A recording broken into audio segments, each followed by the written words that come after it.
So my name is Bertha, and this is week 4 presentation. I'm going to go over the questions one by one. So the first question is, what is gadolinium and what is it used for in MRI? So gadolinium is like a chemical base that's very toxic and needs to be chelated in order to be used safely on a patient. The gadolinium contrast basically enhances the appearance of pathologies such as cancer, infections, inflammation, and autoimmune conditions.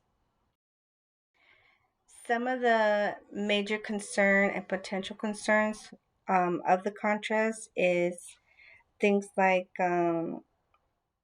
potential allergic reaction and um,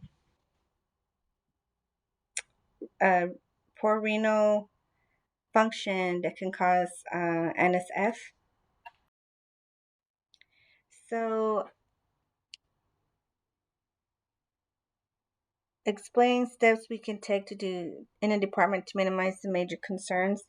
So, one of the things that we can do is definitely go over the patient's screening because on the screening it will let us know that if the patient has had a previous reaction with the contrast.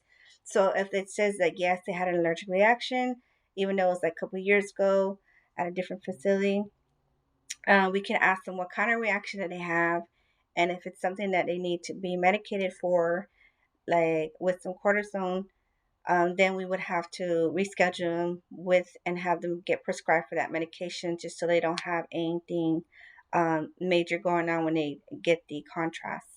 Another thing we can do is go over their weight because we also want to give them the right dose for the contrast for the exam, and then we also want to check for labs to see if their creatine levels meet the standards. The GFR has to be 30 or above, um, especially so if they have like poor kidney failure or function, poor kidney function, then we know that with the labs that they can still do the exam, or if the readings are lower than 30, then we know they can't do the exam. So it's all just to minimize just harm, and just to for their safety, and this is so that we can have be like a little bit one step ahead of having to put a patient through something like that. So one of the ways we can address a contrast reaction is, one, remove them from zone 4. And once you remove the patient who's having a reaction, remove it from zone 4, and then close and lock zone 4 door and put the patient in zone 2. And then we can start assessing them, and like we can call in like a doctor, radiologist, a nurse to come on in, and they can better assess them. Some of the things that we carry is an EpiPen, some Benadryl. So, like, if they're having like on an outbreak of hives, then we'd give them some Benadryl, and then we just kind of like monitor a little bit with them, and we'll make a circle around the area where they have that breakout of hives. And if it's getting in larger and coming out of the circle that we draw over around it, um, then it's like they probably need some like more medical attention. If it's going away, then we can release them and send them home, and we'll just do like an incident report. Well, you do an incident report regardless. So, I sit here to discuss how you will respond if a patient doesn't want the contrast.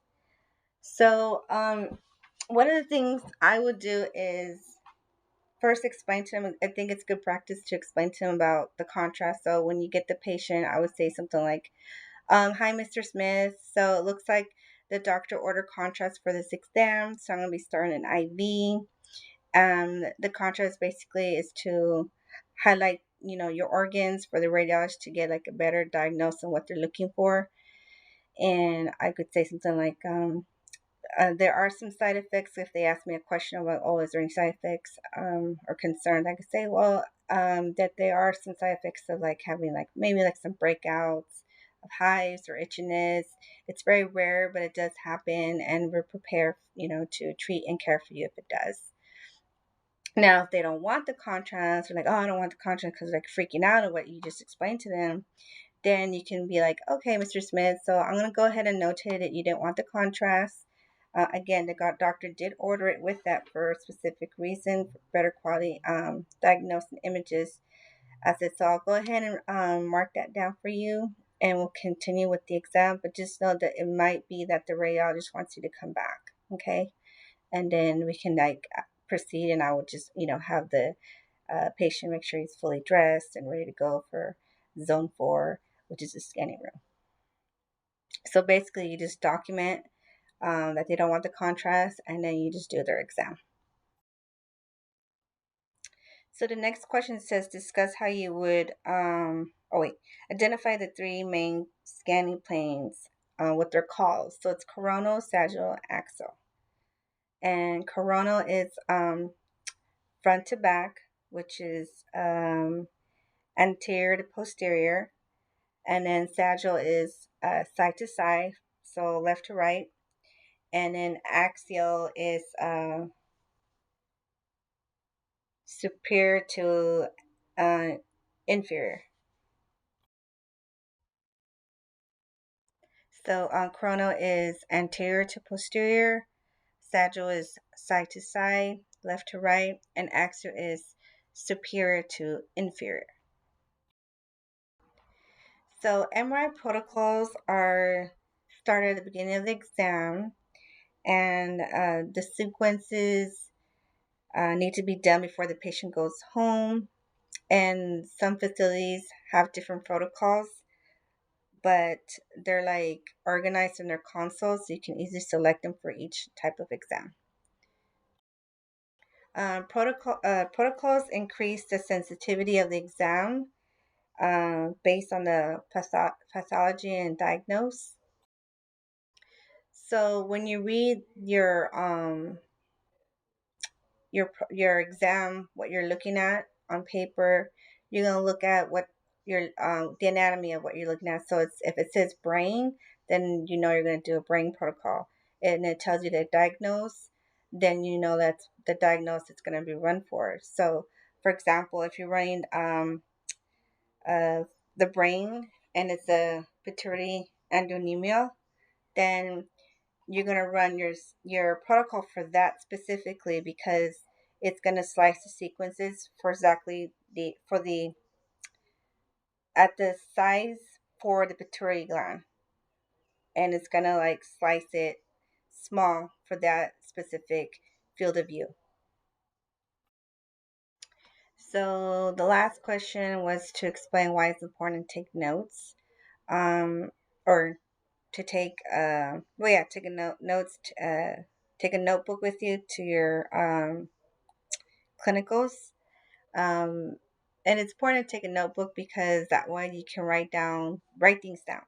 So every MRI tech is going to want things done differently, so you want to write down specifically how they want it, their specific way. Radiologists are going to want different protocols, so you want to write that down too. Also, if you have a question, but things are kind of crazy, and you didn't really get a chance to write your question, you can write it down and ask that question later. It's also a good way to kind of like review what your day, take that home, review, study it, so you can learn and grow and gain better skills in your field. And yeah, just so that you come off very professional, organized, and experience a better learning environment.